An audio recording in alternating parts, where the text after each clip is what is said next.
అంటే ఆట ఆడించినోడు బాగున్నాడు, ఆటను ప్రమోషన్ చేసినోడు బాగున్నాడు, కానీ ఆట ఆడినోడే నాశనం అయిపోతున్నాడు. ఇప్పటి వరకు మనకు తెలిసింది ఒకే ఒక విషయం గురించి, అది బెట్టింగ్ యాప్స్ గురించి. దీనికి మించిన ఉన్నాయి, తెలియకుండా సర్వే అవుతున్నాయి. ఈ బెట్టింగ్ యాప్స్ని అరికట్టాలంటే మీలోనే ఉంది, మీ చేతుల్లోనే ఉంది, మీ మొబైల్లోనే ఉంది.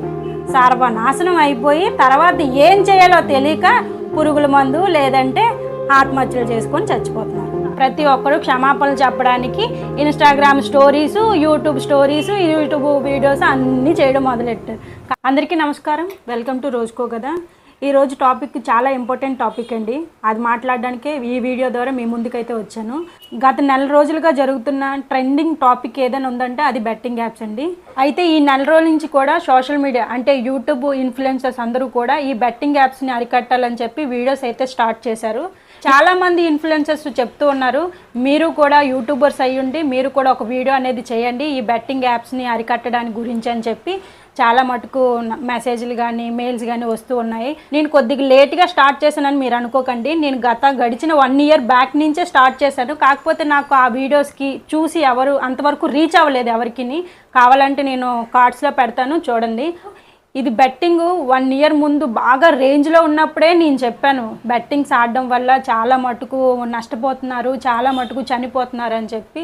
సో ఇప్పుడైతే ఒక పోలీస్ ఆఫీసర్ వల్ల ఇది ముందడుగేశారు. దీనికి అందరూ చేయూతనివ్వాలి కాబట్టి, మంచికి ఎప్పుడైనా సరే ఒక సపోర్ట్గా నిలవాలి కాబట్టి మా వంతు కృషి మేమైతే చేయడం జరుగుతుంది. ఈ బెట్టింగ్ యాప్స్ అరికట్టమని చెప్పిన వాళ్ళే గత 2 సంవత్సరాల కిందట వీళ్ళే ప్రమోషన్ చేయడానికి ముందుకు వచ్చిన వాళ్ళండి. ఇప్పుడు సోషల్ మీడియా ముందుకు వచ్చి నన్ను క్షమించండి అని చెప్తే చేసిన తప్పు ఒప్పైపోదు కదా.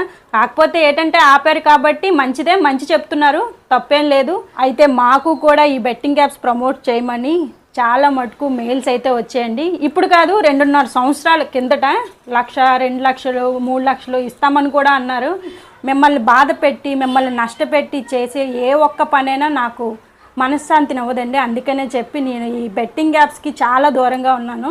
నేనే కాదండి, యూట్యూబ్లో చాలామంది యూట్యూబర్స్ ఈ బెట్టింగ్ యాప్స్ని ప్రమోషన్ చేయకుండా తన శ్రమని కష్టాన్ని నమ్ముకొని ఈ వీడియోస్ అయితే చేస్తున్నారు. అందులో నేను ఒకరిదాన్ని ఉన్నాను కాబట్టి ఈ వీడియో అయితే తీయడం జరుగుతుంది.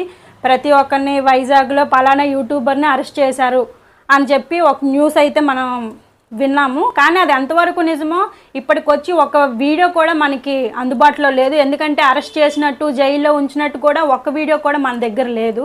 గడిచిన ఒక 2 వారాల తర్వాత మళ్ళీ అదే పాయింట్లో తెలంగాణలో పెద్ద యూట్యూబర్స్ని అరెస్ట్ చేశారు, విచారణకి తీసుకెళ్లారు. ఇవే తప్పితే వాళ్ళు అరెస్ట్ చేశారా లేదంటే జైల్లో పెట్టారా అనేది ఇప్పటికొచ్చి ఎవరికి క్లారిటీ లేదు. ఇదంతా కూడా 1 నెల 2 నెలల నుండి తర్వాత సద్దుమణిగిపోద్దా అది మీ అందరికీ తెలుసు అని నా ఒపీనియన్.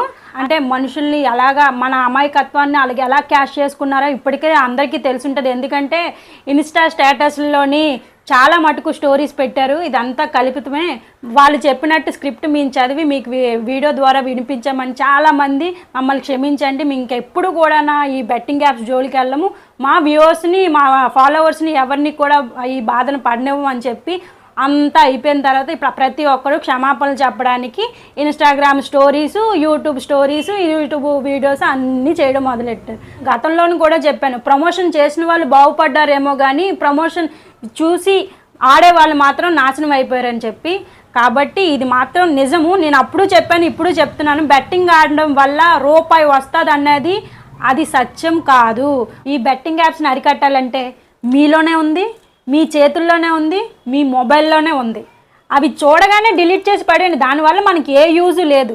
ఇంకో విషయం చెప్పాలంటే ఆ యాప్స్లో అమౌంట్ వస్తుందనేది అస్సలు నమ్మకండి, అదంతా ఫేకు. ఎందుకంటే మీరు కూడా ఇప్పుడు చెప్తున్న ప్రతి ఒక్క ఇన్ఫ్లుయెన్సర్స్ మాటలు విన్నారు కాబట్టి అది ఫేక్ అని అర్థమైంది. కాబట్టి చాలా మటుకు మార్పు వస్తుందని అనుకుంటున్నాను. మన వంతు సాయం కూడా మనం చేయాలి. కాబట్టి ఇలాంటి యాప్స్ ఎక్కడైనా మీకు కనిపించినా సరే మీరు యూస్ చేయకుండా దాన్ని ఇమీడియట్లీగా డిలీట్ చేసి పడేయండి. షాపింగ్ అని చెప్పి 30,000 40,000 ఇస్తుంటే అది మిడిల్ క్లాస్ వాడు చూసి అమ్మ ఈ గేమ్ ఆడితే ఇంత అమౌంట్ వస్తుందా, అయితే మనము ఆడేద్దామని చెప్పి అక్కడో ఇక్కడో అప్పులు చేసి లోన్ యాప్ల నుంచి లోన్స్ తీసుకొని మరీ బెట్టింగ్ మీద పెట్టి సర్వనాశనం అయిపోయి తర్వాత ఏం చేయాలో తెలియక పురుగుల మందు లేదంటే ఆత్మహత్యలు చేసుకొని చచ్చిపోతున్నారు.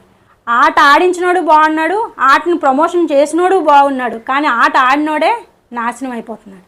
ఆ ప్రమోషన్ చేయడానికి ఆ బెట్టింగ్ యాప్ను ముందుకు తీసుకొచ్చిన వ్యక్తులు ఇప్పటికొచ్చి ఎక్కడ కనిపించలేదు, వాళ్ళ పేర్లు కూడా బయటకు రాలేదు.